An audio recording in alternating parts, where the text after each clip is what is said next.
Et on va commencer avec le domaine Torré des Mers Mangin. Et j'annonce la couleur de suite. Plus gros coup de cœur depuis Frédéric Bern et Brienne Deleu. Donc si vous êtes un habitué de la chaîne, vous le savez, ça va être du lourd. C'est un domaine familial qui est situé sur les terroirs de Vingros, donc dans la partie nord du Roussillon, et qui, on ne va pas se mentir, est l'un des plus beaux terroirs qui existent dans cette région. Ils sont situés notamment pas très loin du célèbre Clos des Fées. Ils produisent des vins que je trouve assez éclatants d'équilibre, avec une matière pulpeuse et ciselée, mais en même temps avec toujours ce qu'il faut de tension. Et leur cuvée découverte qui est proposée à seulement 12,50 €, c'est la cuvée Sinopia, qui est un 100% grenache de macération courte, et qui donne un vin qui est tout sur la gourmandise. Au nez, ça va péter sur la grenadine finement concentrée, la cerise griotte et les fruits des bois, tout en ayant ce côté poivre noir et épices douces. En bouche, c'est croquant, soyeux, avec des tanins qui sont déjà très bien fondus. La finale est nerveuse, aérienne, d'une très belle buvabilité. Par contre, je ne peux que vous conseiller de le boire autour de 14 degrés. Pourquoi? Eh bien parce qu'il a quand même un alcool qui est assez élevé. On parle d'un vin à 15,5 degrés. Et j'ai peur que si vous le serviez autour de 18 degrés, il y ait un peu trop ce côté prédominant de l'alcool. Par contre, 14 degrés, je trouve que c'est la juste température pour le servir. Et ça pourra tout aussi bien se consommer en apéritif autour de 14 degrés que à 16-17 degrés. Mais si vous accompagnez sur de la cuisine épicée, je sais pas, par exemple un couscous avec des merguez, mais avec une vraie merguez, hein, celle qui te fait cracher tes poumons, et bah dans ce cas-là, ça sera un vin qui pourra tenir la dragée haute à ce genre de cuisine. Et je le répète, on reste sur une cuvée qui est proposée à 12,50 € et je trouve qu'en termes de rapport prix-plaisir pour découvrir les vins du domaine, c'est juste génial. On monte d'un cran avec la cuvée Papillon Rouge. Papillon qui est le surnom du cheval qu'ils utilisent tout simplement pour travailler dans les coteaux qui ne sont pas mécanisables, parce que autant vous dire que quand on est dans la Catalogne française, on se retrouve avec des pentes assez énervées. En assemblage, Grenache, Carignan, Syrah, Mourvèdre. Et à la dégustation, qu'est-ce que ça donne? Eh bien, ça donnera un vin qui, là encore, s'exprimera sur un nez très expressif, avec notamment de la grenadine, des fruits rouges, de la violette, de la réglisse, de la cerise noire, ou même encore de la poudre de cacao. Au palais, c'est généreux, c'est soyeux, ça garde une bouche flatteuse, et en même temps, toujours avec ses tanins dans un style très enrobé. Et surtout, ce que j'aime beaucoup, c'est sa finale qui développera de superbes amers avec une belle longueur et ce qu'il faut de peps de l'acidité. Toujours la cuvée Papillon, mais ce coup-ci en blanc, avec un assemblage grenache gris, grenache blanc, macabeux, et avec une partie de très vieilles vignes, puisqu'elles ont été, l'ensemble, on va dire, de ces 3 cépages ont été complantés, et une partie date de 1907. Au nez, à l'ouverture, il y a vraiment un caractère très fruité, avec notamment les fruits du verger et un côté citron kiwi. Mais si on lui laisse un peu de temps à l'ouverture, c'est plus le côté fruit jaune qui se développera, limite une petite pointe exotique, ainsi qu'une pointe de fleur d'oranger. En bouche, là encore, on se retrouve avec quelque chose d'assez rond et soyeux, et avec ce côté fruité et flatteur qui s'exprimera vraiment. Blanc du Roussillon oblige, il y a toujours ce côté beaux amers qui lui donne un côté très salivant, mais gardez en tête que même s'il y a ces amers salivants et ce fin peps de l'acidité qui arrive en finale, ça reste quand même malgré tout un blanc assez sudiste, donc plus dans un style de corps et de richesse que de minéralité et de tension. Toujours à peu près dans la même gamme de prix, la cuvée Orage 2023, qui est un vin orange, donc pour faire très simple, un blanc de macération, et qui est fait à partir du cépage Muscat Petit Grain. Et on parle quand même d'une cuvée assez sérieuse, puisque si l'ensemble des vins sont rentrés au restaurant Abac, qui est un restaurant 3 étoiles Michelin situé à Barcelone, donc si la chef sommelière a fait rentrer l'ensemble des vins, autant vous dire que il n'y a pas que moi qui a eu un gros coup de cœur sur le domaine Torré des Mers Mangin. Et ça, c'est vraiment son chouchou. J'essaierai de vous mettre le lien Instagram du domaine où elle parle justement de cette cuvée. Et si je devais vraiment être dans la caricature et décrire ce vin à mon petit cousin de 12 ans, je lui dirais, c'est un nez d'oasis tropical avec une bouche de Suze. Oui, il n'est jamais trop tôt pour découvrir la Suze. Non, je déconne évidemment, hein, l'abus d'alcool est dangereux pour la santé et interdit aux mineurs. Mais c'est vraiment un nez qui est marqué par la mandarine sucrée plus, ainsi que le litchi et la mangue, mais tout en ayant un côté très gentiane et menthol. En bouche, c'est un vrai vin de structure. En même temps, oui, c'est vif et tendu, mais on retrouvera aussi beaucoup d'amertume et ce peps de l'acidité. Par contre, clairement, ça, en apéritif seul, j'aurais tendance à vous le déconseiller. C'est un vin qui a besoin d'être accompagné. Je pense que ça peut être très intéressant de le tester par exemple sur un canard à l'orange pour avoir cette petite touche sucrée que vous pourrez venir mettre en opposition avec l'amertume. Mais il a ce côté ovni où en même temps il peut vous emmener sur des fines notes d'épices blanches. Bref, c'est un vin assez à part. Et pour terminer, j'ai fait rentrer leur très grande cuvée qui est la cuvée Marca. Alors pour le coup, elle, je ne vais pas vous la décrire. Je l'ai goûté sur salon, j'ai trouvé que c'était un vin avec un très joli potentiel, mais c'est encore beaucoup trop jeune. C'est le genre de cuvée que vous pouvez oublier 20 ans en cave, et du coup, comme j'en ai pris seulement 60 bouteilles, et qu'il m'en reste déjà plus que 45 au moment où j'enregistre, ça sert à rien de l'ouvrir maintenant. Mais sachez quand même qu'elle est disponible en très petite quantité pour ceux et celles qui voudraient vraiment faire toute la découverte du domaine. On file ensuite dans la Loire, au domaine Haute-Perche, et j'étais un peu frustré en ce début d'année parce que à la base, je devais faire la levée de la Loire, qui est donc le salon professionnel des vins de Loire, on ne s'en serait pas douté, mais comme c'était entre millésime bio et Wine Paris, ça me faisait beaucoup trop en termes de déplacement, et du coup malheureusement, j'ai pas pu explorer autant la Loire que je voulais cette année, mais Dieu merci, sur Wine Paris, sur le stand de la Nouvelle Vague, qui présente donc tous les nouveaux domaines, j'ai pu rencontrer Anne-Laure Desmaris, si je me souviens bien, qui est la jeune et talentueuse régisseuse qui a repris le domaine il y a à peu près 2 ans, je crois, et qui produit des vins absolument bluffants. Et alors niveau rapport prix-plaisir, ça, c'est juste imbattable. Ils sont situés dans l'Anjou noir, donc des vins souvent un peu plus de structure. Et on va commencer avec leur toute première cuvée qui donne un peu le tempo du domaine. Anjou tout court, en blanc, qui vous est présenté sur le millésime 2022. Et pour les paraphraser, chenin cultivé sur 2 hectares de terroir argilo-schisteux à 10 km d'Angers. Et ça, en termes de cuvée d'apéritif, mais c'est juste bluffant. Parce que c'est de la tarte tatin à l'état brut, mais genre tarte tatin plus. Ce côté gâteau de pommes bien mûr, et en même temps avec une petite touche de fruits jaunes, de miel et de pain frais. Après, je peux pas vous dire non plus que ça a la plus grande des complexités, hein. On est sur un vin qui, de souvenir, sort à 11,80. En bouche, là encore, un fruité hyper abondant et avec un côté très rond et charmeur. On trouvera aussi ce côté un peu crayeux du terroir. Par contre, crayeux, mais pas forcément tension-acidité. Je préfère le dire, j'aurais bien voulu, en toute fin de bouche, un petit fouet de l'acidité qui manque un peu, je trouve. C'est pour ça que je vous le vends vraiment comme un vin d'apéritif, parce que leur grande cuvée de gastronomie, c'est le Clos des Constants. Pour vous décrire cette cuvée, je dirais grosso modo que ça a un nez de savonnière et que ça a une bouche de très jolis blancs de Bourgogne. Ça me faisait penser notamment à un Saint-Aubin. Bref, c'est vraiment un grand blanc de gastronomie, mais avec des quantités malheureusement assez limitées. Enfin, last but not least, l'Anjou Brissac, qui est un vin rouge, assemblage de Cabernet Franc et de Cabernet Sauvignon. Et je dirais, pour vous faire très court, que c'est le plus grand petit rouge de Loire qu'il m'ait été donné de déguster. Et je ne m'en suis jamais caché, j'ai jamais été un gros amateur de rouge de Loire, mais alors ça me réconcilie totalement. Avec un nez de mûr, de fruits rouges et de mousse des bois. En bouche, c'est mûr, dense et très fruité. Les tanins sont présents, mais alors parfaitement enrobés dans une matière pleine et soyeuse. Et ça fait tellement plaisir de ne pas être sur cet archétype du vin rouge de Loire qui est encore assez fermé et austère, mais d'être sur vraiment quelque chose de fruité et expressif. Je suis pas sûr que ça tiendra forcément très longtemps dans le temps. Je lui donnerai peut-être, je sais pas, entre 3 et 6 ans. Mais je trouve que déjà à l'instant T, c'est superbe à déguster. Et pareil, on parle d'un vin à 12,50. Que demande le peuple? Costière de Nîmes, le château Mourgue de Grès, Galet Rouge 2022, qui vous est présenté, je crois, à 10,95.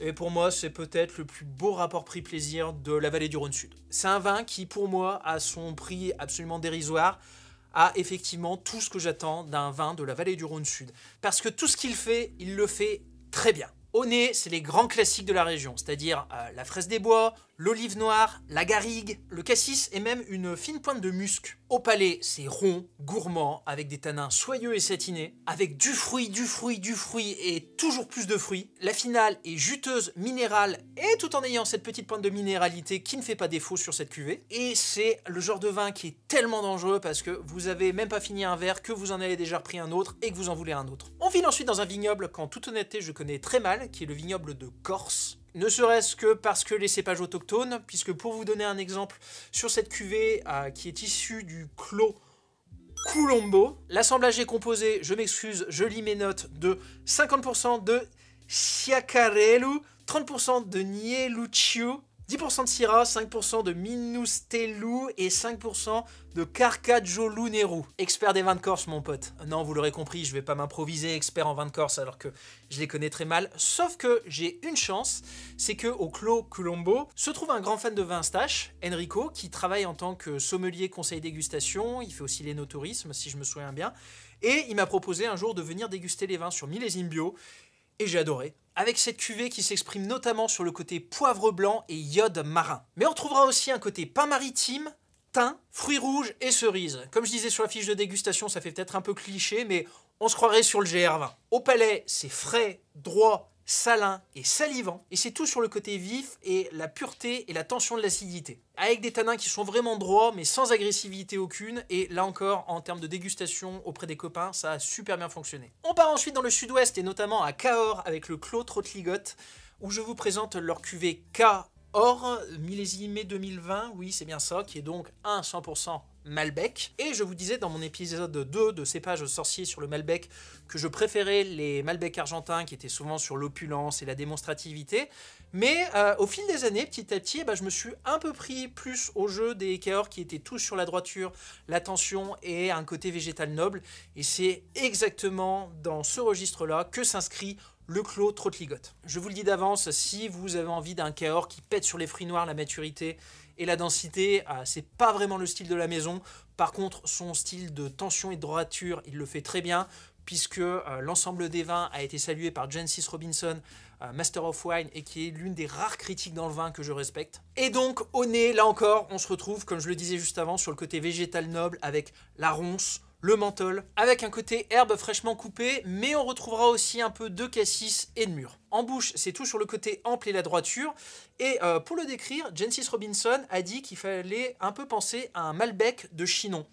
Et je trouve que ça décrit très bien cette bouteille. Et franchement, je n'aurais su mieux le dire. Je trouve que c'est des vrais beaux vins de gastronomie qui peuvent bien passer en été justement parce qu'il y a cette fraîcheur, mais je préfère quand même vous prévenir de manière à ce que vous sachiez bien où vous mettez les pieds. Ensuite, on part dans le Bugey pour découvrir le Cerdon, qui est un produit qui me tient vraiment à cœur, puisque ayant grandi dans l'Ain, on avait tout le temps à Noël, pas du champagne à table, mais du Cerdon. Le Cerdon, qu'est-ce que c'est?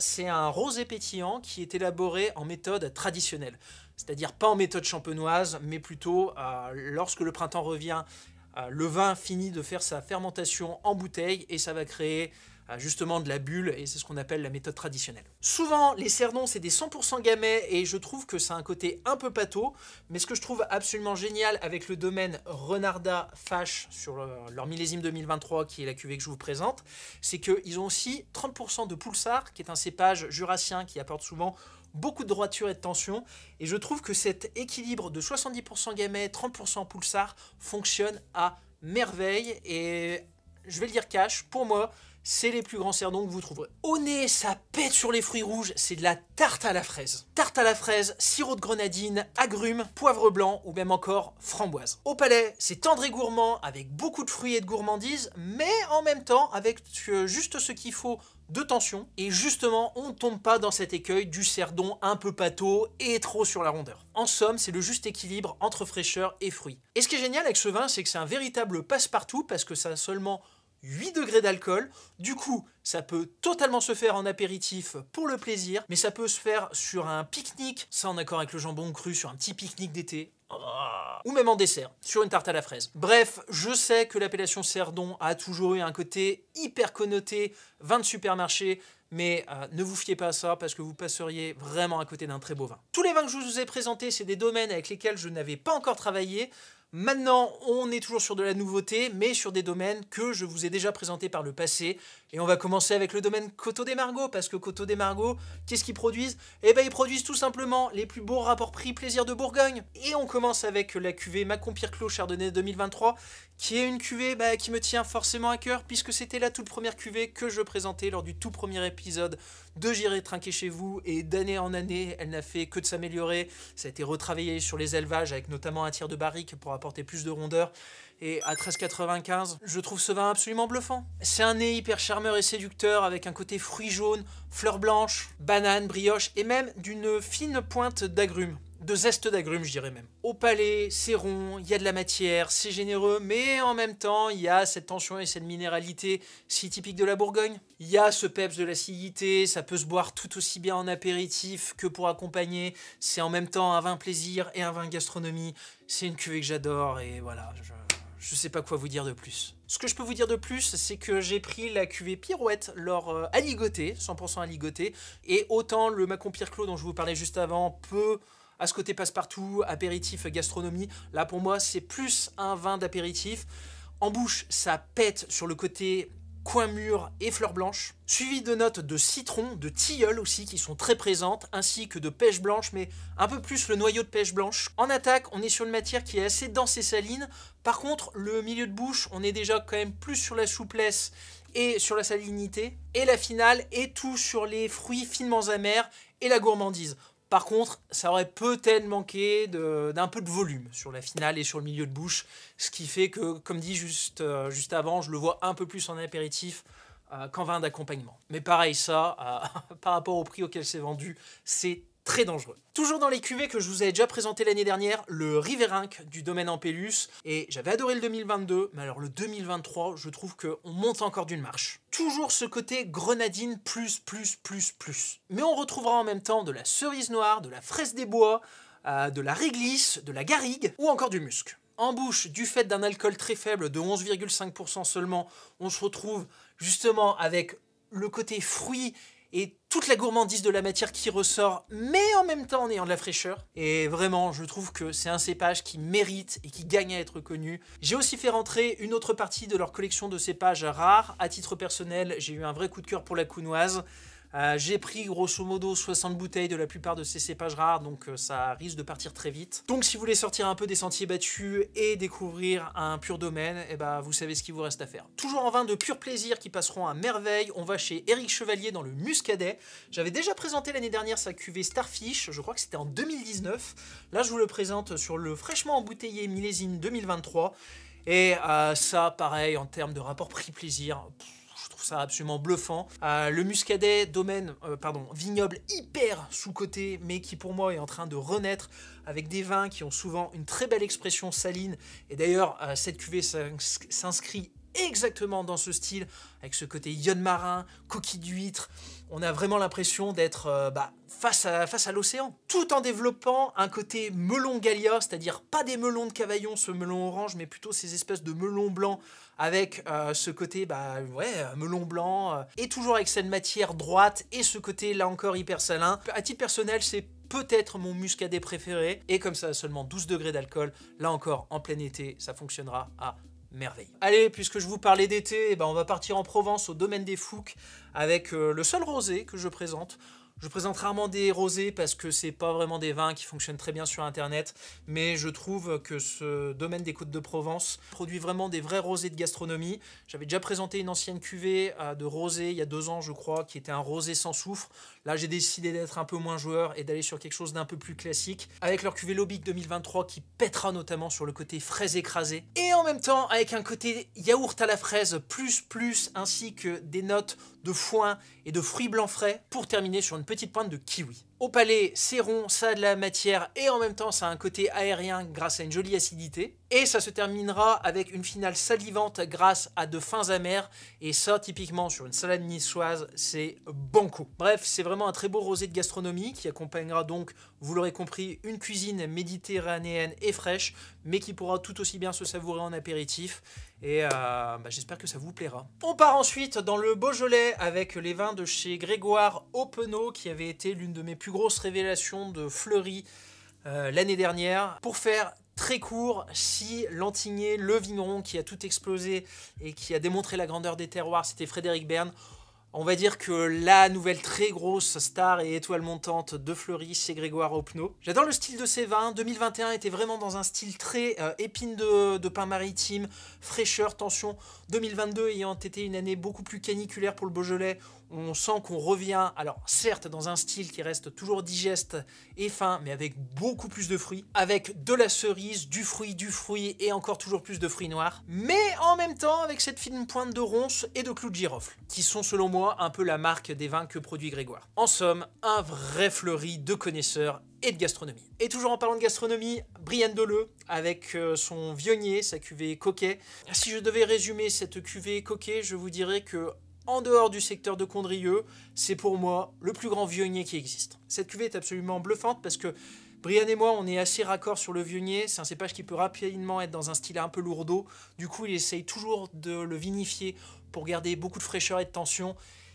Et ça donne un vin blanc absolument bluffant. Qu'est-ce que je voulais que je vous dise de plus? Au nez, mais c'est de l'abricot plus, avec toujours ce côté blé doré, un peu popcorn même. Par rapport à 2021, je trouve qu'on a encore franchi une étape. On évite là encore ce style des Vionniers un peu pâteau. Et pour ne rien vous cacher, à la base, l'année dernière, quand j'ai passé toute ma commande sur les différentes cuvées, j'avais commandé énormément de Saint-Joseph, j'avais commandé du Condrieu, et je lui avais pas forcément pris des bouteilles de Coquet parce que c'était un vin que j'avais déjà présenté 18 mois avant. Mais quand je me suis ramené au domaine la dernière fois, il était 11 h du matin, grand soleil.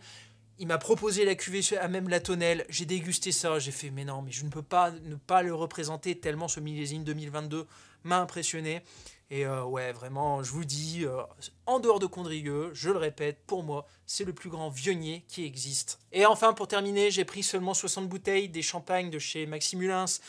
Alors pareil, je ne vais pas vous représenter forcément tout le domaine, puisqu'il y a un épisode entier de J'irai trinquer chez vous qui lui est consacré. C'est un peu un orfèvre de la Champagne qui s'est mis en tête de faire des vins dans un style que je trouve à titre personnel très moderne, avec une bulle très fine, avec énormément de fruits à chair jaune et des levures boulangères plus, ainsi que ce côté champignon de Paris. Mais il y aura aussi du miel d'acacia, des fleurs blanches, de la pomme granite, ainsi qu'un côté fumé toasté. C'est pas des champagnes qui sont donnés parce que déjà de base, le champagne est un produit de luxe, et on en reparlera très certainement dans mon épisode consacré à Moët et Chandon. Mais entre foutre 42 balles pour un Moët et Chandon ou mettre un peu plus pour s'offrir un vrai champagne de gastronomie vinifié par un orfèvre, eh ben, je pense que, à titre personnel, je fais rapidement le choix. Pour rappel, l'abus d'alcool est dangereux pour la santé, à consommer avec modération, buvez moins, mais buvez mieux, et pour boire mieux, une seule adresse, vinstage.com. À bientôt!